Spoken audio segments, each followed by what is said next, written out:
Welcome back to another edition of the Picture Book Post. Today we're going to be reviewing The Lights and Types of Ships at Night. Words by Dave Eggers and art by Annie Dills. So right off the bat, the cover of this looks interesting. I mean, it looks like it could be a textbook. So that was a little bit of a worry for me. And it looks like a photograph here, so I was thinking, oh, is this really going to be kind of textbooky? And then you open it up and you begin to find out they start the story slow and say, well, you've heard of ships and this is what they are, and you've heard the sea and this is what it is. But the words are a little bit funny and you're like, oh, that's interesting. I thought this was nonfiction. And then again, that kind of keeps happening until you realize that they're going to tell you that all these things that are beautiful are nothing compared to ships at night.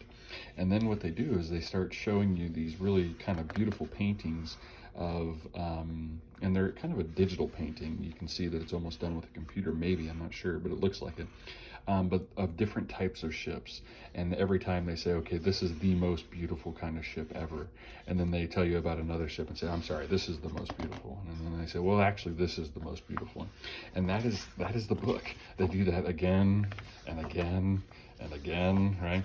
And it just kind of goes all the way through until you get to the very last book. I mean, the very last boat, which is a houseboat. And it basically says, if you're looking for, sleep and rest, then probably the most beautiful thing you've ever seen is a houseboat that's turning out its lights and going to sleep. So it's kind of interesting in that way, in that it's, ends on a cute bedtime story kind of ending. I think this book would be great for kids that like boats.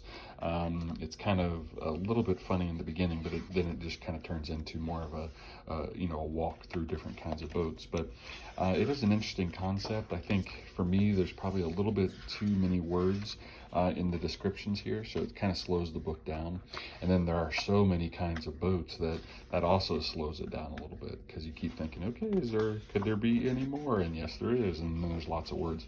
So reading it as a bedtime story would make it a kind of long bedtime story. But I do like the art, I do like the concept. It's a unique concept. So all that being said, that's what she wrote for The Lights and Types of Ships at Night.